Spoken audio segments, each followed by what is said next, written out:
우리 말씀 보겠습니다. 말씀은 마태복음 17장입니다.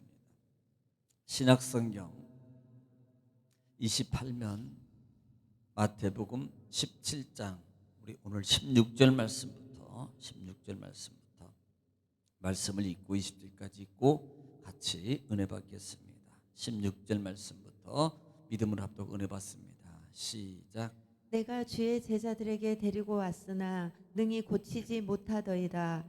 예수께서 대답하여 이르시되 믿음이 없고 패역한 세대여, 내가 얼마나 너희와 함께 있으며 얼마나 너희에게 참으리요. 그를 이리로 데려오라 하시니라. 이에 예수께서 꾸짖으시니 귀신이 나가고 아이가 그때부터 나으니라. 아멘. 아멘. 사랑의 아버지 감사합니다. 간밤도 주님 안에서 또 쉬게 하시고 또 한날을 허락받아 먼저 하나님 앞에 예배하게 하시고 또 말씀을 하나님 받을 수 있는 귀한 시간 은혜를 주시니 감사합니다. 하나님, 이 시간도 읽고 전하고 듣는 말씀이 생명이고 하나님이시오니 이 시간도 귀한 말씀을 통해서 우리에게 생명과 은혜와 능력과 축복을 도하여 주시옵소서. 이 시간도 하나님의 놀라운 역사가 충만함으로 이룰 줄 믿습니다. 예수님의 이름으로 기도 올려옵나이다. 아멘. 할렐루야. 하나님은 여전히 오늘도 말씀을 통해서 우리에게 말씀하십니다. 그러므로 하나님 말씀을 받을 때 받는 자세가 너무 중요한데요, 호람되어 하나님 앞에서 하나님의 음성을 받는 자세로 받으면 복이 됩니다. 또 말씀을 받을 때, 또 선포될 때에 입술을 열어서 소리내어 아멘 하고 화답하면 그 말씀이, 그 아멘인 곧 하나님께 영광이 될 것이고요, 아멘은 믿음의 고백입니다. 또 그렇게 될 줄 믿겠다는 믿음의 고백이고, 또 하나는 기도입니다. 그렇게 될 줄로 믿습니다. 하나님의 놀라운 역사가 30배, 60배, 100배 결실이 맺어지기를 다시 한번 주의 이름으로 축복합니다. 자, 우리는요 계속해서 마태복음 17장 말씀을 통해서 같이 은혜를 나누고 있습니다. 여러분, 마태복음 17장 말씀은 어떤 말씀이에요? 변화산의 사건이라고 그랬습니다. 베드로와 요한과 야고보를 데리고 여러분 산으로 올라가셨어요. 기도하러 올라가셨습니다. 그때 예수님이 홀연히 변화돼요. 그 광경을 본 제자들이, 특별히 베드로 같은 경우는 의협심이 강하잖아요. 또 현실적이고, 참 어떻게 보면 꾸밈이 없는 것은 참 좋은데요, 파도 베드로가 이렇게 말합니다. 주님, 내가 여기서 초막셋을 짓겠습니다. 왜냐하면 그 보이는 현상이 있었거든요. 모세와 엘리야와 더불어서 주님이 얘기하는 모습을 봤어요. 다른 복음서에 보면은 그 상황을 이렇게 표현합니다. 베드로가 깊이 잠들다가 졸다가 깨어있어요. 깨었을 때 그 현상들이 보이는 거예요. 그러니까 주경가들은요, 야, 베드로가 자다가 깨가지고 그냥 환상 중에 그냥 비몽사몽간에 그렇게 말하는 거야, 이렇게 표현하는 경우도 있습니다. 그래서 그런 상황이 있을 때 초막셋을 짓겠습니다. 참 믿음의 모습이죠. 현실적인, 늘 현실에 안주하고 현실적인 상황에만 적응해가는 그런 모습이 베드로라 이 말입니다. 어떻게 보면 우리도 그렇게 될 수 있어요. 마음과 생각으로는 그냥 하나님 변함없이 막 이렇게 갈 것 같은데도 막상 현실적인 상황이 닥치면 그 상황과 현실에 의해서 내 믿음이 바뀌더라는 거예요. 이게 사실은 문제거든요. 여러분, 진정한 믿음은요, 상황과 현실이 바뀌는 게 아니에요.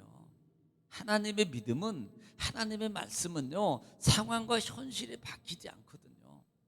마찬가지로 하나님의 주신 믿음도 역시 여러분 상황과 현실에 바뀌지 않습니다. 그런데 우리는 우리의 육적 믿음이기 때문에 이 육적 믿음은 상황과 현실에 바뀌는 거예요. 여러분, 영적 믿음으로 무장하기를 지금 축원합니다. 어떤 상황에도 뒤로 물러나지 않고 오히려 주를 향해서 앞으로 전진하는 여러분 굳건한 믿음 되셔서 승리하기를 다시 한번 주 이름으로 축복합니다.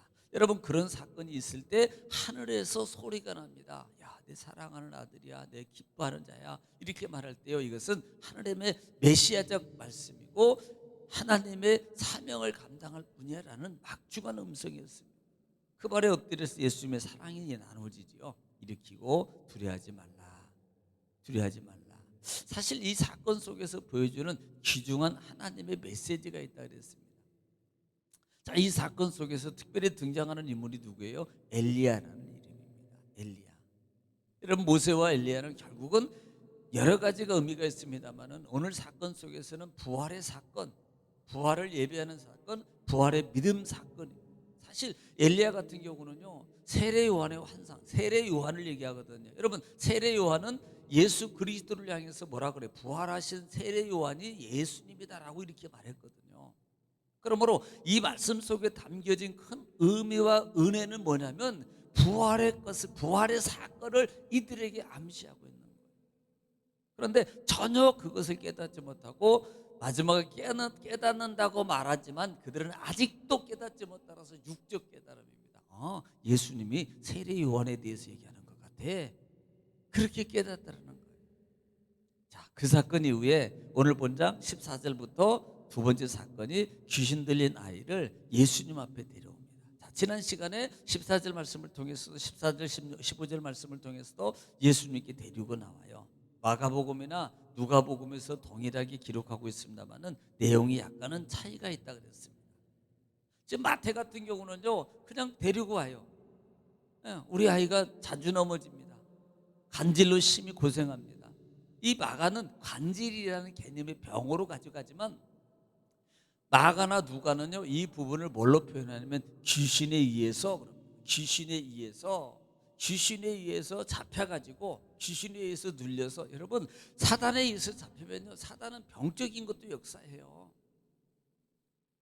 그래서 이게 불에도 넘어지고 물에도 넘어지는 자기 의지와는 전혀 상관없습니다. 생각은 살아있는데 이 자기는 아는데요, 이게 도저히 자기 몸으로 컨트롤이 안 되는 병이거든요. 그런 병 가운데 있는 거예요. 그러니까 귀신에 잡히면 자기 컨트롤이 안 된다 이 말이에요. 자기 컨트롤이 안 돼요. 귀신에게 눌려버리면 막 이게 안 되는 거예요. 그러니까 보통 우리가 뭐 신앙의 현장 속에서 많은 사람들 중에 그런 거 보면 잡히면요, 자기 저거 귀신이지 사단 짓 하는 거야. 바로 그게 뭐냐고. 그게 자기 컨트롤. 사람이 성내는 것도요, 조심해야 됩니다. 이것도 자기 컨트롤이 안 되는 거예요. 그래서 조심해야 된다 이 말이에요. 날마다 여러분 주 안에서 날마다 영적으로 무장해서 마귀가 우리가 생각과 그 다음에 여러 가지를 통해서 우리에게 침투해 들어와서 우리를 누를 때 여러분 잡히지 않고 날마다 이기는 여러분 되시기를 지금 축복합니다. 오늘 16절 말씀에 내가 주의 제자들에게 데리고 왔으나 능히 고치지 못하나이다. 이게 문제였습니다. 사실요, 여러분, 다른 복음서에 보면 이미 이 제자들은요, 하나님의 권세와 능력을 통해서 그런 경험이 있어요. 여러분, 괜히 이 사람이 제자들에게 데려왔겠습니까? 제자들에게 그런 경험이 있다 이 말입니다. 그런 경험이, 여러분 한번 보겠습니까? 마태복음 10장 한번 볼게요. 마태복음 10장 1절 말씀 한번 보겠습니다. 마태복음 10장 1절 말씀 한번 보겠습니다. 하나님 예수님께서 그들에게 전도 파송 보내면서 했던 내용이거든요. 시작. 예수께서 그의 12 제자를 부르사 더러운 귀신을 쫓아내며 모든 병과 모든 약한 것을 고치는 권능을 주시니라. 보세요. 예수님이며 너희 파송을 하잖아. 12 제자를 파송. 너는 동네로 각자 돌아가서 너희는 가서 복음을 전파해. 그리고 막중한 사명을 가지고 가는데 예수님이 그때 뭐예요? 병 고치고 귀신을 쫓아내는 권세를 줘요. 그러면 이것이 나타났으니까 나타났어요. 이것이 어디에 기록되냐면 마가복음 6장에 기록되어 있거든요. 여러분, 마가복음 6장 12절 13절 말씀 한번 보겠습니다. 마가복음 6장 12절로 13절 말씀에 듣겠습니다. 시작. 제자들이 나가서 회개하라 전파하고 많은 귀신을 쫓아내며 많은 병자에게 기름을 발라 고치더라. 자, 회개하라 전파했던 내용이 복음이거든요. 그랬더니 13절에 많은 귀신을 쫓아내며 많은 병자에게 기름을 발라 고치더라. 누가 했어요? 제자들이. 이미 예수님께서 그렇게 권세를 주셨고 이 제자들은요, 그런 경험이 있는 거예요. 그러니까 여러분, 솔직히 말하면 제자들에게 데려오겠습니까? 바로 예수님께 데려가겠죠. 근데 그런 경험이 있는 것을 봤기 때문에 이 환자가 있는 이 부모가 이 아이를 데리고 제자들에게 온 거라 이 말이에요. 그리고 고쳐달라는 말입니다.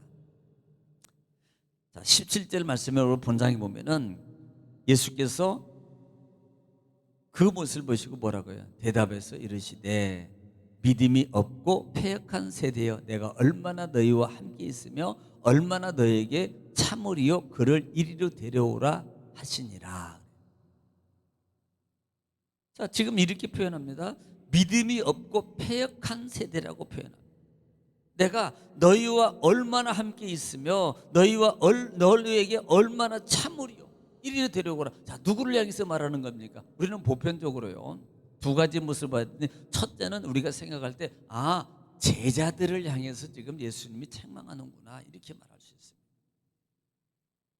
물론 그 부분에도 있습니다. 그런데 여기서 자세히 들여다보면요 제자보다는 믿음이 없고 패역한 세대라는 단어를 여러분 주목해야 돼요. 여기서 이 대상은요 서기관들과 그 무린 이 무리들을 얘기하는 거예요. 여러분, 예수님은 제자들을 향해서 믿음이 없다는 단어를 쓰지 않아요. 어떤 단어를 씁니까? 예수님이 하반절에도 보겠습니다만은 제자들에게 대해서는 믿음이 적은 자라는 단어를 쓰지, 믿음이 없다, 믿음이 없지 패역한 세대라는 단어를 쓰지 않아요. 이 패역한이라는 단어가 중요하거든요. 이 패역한 단어는 다스테레포라는 단어를 쓴대요. 이것은 왜곡하다, 타락시키다, 혼란하게 하다. 그러니까 믿음이 전혀 없는 사람을 얘기하는 거예요. 악의 무리들, 믿음이 전혀 없는 악의 어떤 이런 속성을 가지고 있는 자들을 향해서 말하는 거예요. 그런데 여러분 제자들은 뭐예요? 여러분 제자들은 믿음이 적다는 단어는 누구한테만 쓴다 그랬습니까? 제자들. 특별히 뭐 할 때? 책망할 때만 그 단어를 써요. 제자들은 믿음이 있어요. 믿음이 적어요. 완벽하지가 않아요. 성숙하는 관계입니다. 그래서 이 지금 말하고 있는 이 부분은 제자들을 통해서 말하는 것이 아니고, 첫째가 볼 수 있는 것이 예수님은 상당히 화가 나 있다는 거예요. 흥분된 상태라는 그 마음이 아픈 마음의 상태를 지금 표현하고 있는 것이고요. 또 어떤 학자들은 이것은 제자들에게 말하는, 물론 그 학자들도 있대니까요. 그런데 일반적으로는요 서기관들과 거기에 동조하고 있는 무리들, 전혀 그런 능력, 예수님이 그렇게 그동안에 능력을 보이고 기적을 보이고 그 다음에 역사를 일으키고 했던 많은 것들을 보면서도요 그들이 믿지 않아요. 오직 그들에게는 뭐예요? 오직 저 사람 죽이는 거야, 저 사람 잡아내려는 거야, 예수님의 꼬투리만 잡으려고. 그러니까 마치 이단자들이 교회 들어오면요 말씀은 안 듣고요 쫙 앉아가지고 삐짝하게, 이건 전혀 말씀 들으러 온 게 아닌 거예요. 그게 뭐예요? 패역한 세대들이에요. 그러면서 그들을 향해서 예수님 뭐예요? 책망하시는 거라 이 말입니다. 책망. 그러니까 보통 본절에서 믿음이 없다 이 말은 아피스토스라는 단어를 써요. 아피스토스. 이 아피스토스라는 단어는 철저한 불신앙을 말합니다. 철저하게 예수를 전혀 믿지 않는, 즉 서기관들과 그 무리들은 유대인들을 말하는데요, 결국은요 그들은 위로보다는 오히려 뭐하는 상황, 늘 정죄, 그리고 늘 여러분 예수님을 정죄하고요 복음에서 멀리 있고요, 더 나아가서는요 하나님의 능력과 기적 속에서 고치지도 못합니다. 그러니까 이들을 향해서 뭐라고 표현해? 더 악한 세대라고 표현했잖아요. 나중에 가면요 화했을진저 외식하는 바리새인과 서기관들이여라고. 이게 패역한 거예요. 패역. 그래서 그들에 대해서 지금 예수님이 책망하면서도 한편으로는 마음이 아픈 거예요. 사실 그 부분을 얘기하고 있다 이 말입니다. 그러면서 오늘 18절 말씀에 이에 예수께서 꾸짖으시니 귀신이 나가고 아이가 그때부터 나으니라. 예수님께서 꾸짖어요. 여러분 이 꾸짖다는 단어가 에피티마오라는 단어를 씁니다. 이건 비난하다, 꾸짖다라는 말입니다. 다시 말하면 강하게 말합니다. 그러니까 여러분 야고보서 4장 7절에도 뭐라고 표현합니까? 한번 들어보세요. 야고보서 4장 7절 말씀에도 우리는 마귀와 사탄에 대해서 어떻게 대해야 되는 거예요. 물론 베드로전서 말씀은 깨어 있어서 여러분 강건하라 그럽니다만은 야고보서 4장 7절 한번 보겠습니다. 시작. 그런즉 너희는 하나님께 복종할지어다. 마귀를 대적하라. 그리하면 너희를 피하리라. 어떻게 하라 그래요? 마귀를 대적하라. 타협이 아닙니다. 이거는 다 놓아야 돼요. 복 있는 사람은 악인의 길을 죄인의 길에 오만한 자리에 앉지 아니하고라는 단어가 원어에 노예요. 노. 타협이 아니에요. 내일이 아닙니다. 다음이 아닙니다. 조금 있다가 아니에요. 내가 조금만 쉬었다가, 내가 조금만 앉아 있다가, 내가 눈만 살짝 감았다가, 이게 아니라니까요. 그냥 노예요. 노. 다 놓아야 된다 이 말이에요. 그러니까 우리는 꾸짖어야 돼요. 우리도 소실적으로 자기 스스로에게도 이런 너무 심하게 이걸 배려하는 어떤 귀신론적 의미가 아니고요. 때로는 내 속에서요, 어떤 때는 막 사단이 이르기면 사단아 예수 이름부터 물러갈지어다 라고 하는 그런 그 꾸짖는 그런 믿음의 훈련도 해야 됩니다. 그런데 너무 심하면요 막 모기 귀신아 물러가 이러면 안 되고. 그러니까 배려에서 문제가 되는 게 바로 이제 너무 심각하게 자기한테도 막 사단아 물러가라 그러고 자기가 막 넘어져, 뻘렁 넘어져. 그리고 또 일어나가지고 또 하다가 조금 있으면 또 사단아 물러가라 또 넘어. 이건 좀 그렇고요. 자기 마음 속에서 사단을 물리치는 믿음의 말을 자꾸 던져요. 할렐루야. 꾸짖으라는 말입니다. 꾸짖어요. 그래서 우리가 믿음의 삶 다음 시간에도 한번 제가 18절 말씀을 더 다룰 건데요. 그래서 하나님의 은혜 가운데 오늘 문장을 통해서 주는 의미가 뭐냐는 것이, 자, 능히 할 수 있음에도 불구하고 하지 못하고 있는 이들의 모습입니다. 오늘 어떻게 보면 우리에게도 준 거예요. 우리도 능히 할 수 있습니다. 그런데 주일날도 제가 말씀을 드렸습니다만은 오후에 믿음이라는 그 하나님의 귀한 선물을 가지고만 있고 알고만 있지 사용을 안 한다. 사용하면 나타나요. 사용하면 같이, 여러분 사용한 만큼, 믿음으로 사용한 만큼, 믿음으로 입을 벌려서 말한 만큼 역사가 일어나는 거예요. 할렐루야. 반드시 믿음은 행동을 통해서 역사한다. 아는 것으로 역사가 하는 게 아니고, 때로는 말로도 해요. 그런데 말로 할 때가 있고 행동할 때가 있습니다. 그런데 주로 행동할 때 역사가 나타나요. 여러분, 그런 역사가 여러분 삶 속에서 일어나기를 주 이름 축복합니다. 또 믿음의 주인공 되시기를 다시 한번 주 이름 축복합니다. 주 안에서 여러분 오늘도 승리하시고 또 하루를 여러분의 가정을 위해서, 교회를 위해서 기도하시기 바랍니다. 이 시간에 주 한 부르시고 통성으로 기도하겠습니다. 다 같이 기도하겠습니다. 주여, 걸어가시고 자비로우신 아버지, 은혜와 사랑을 주님 감사합니다.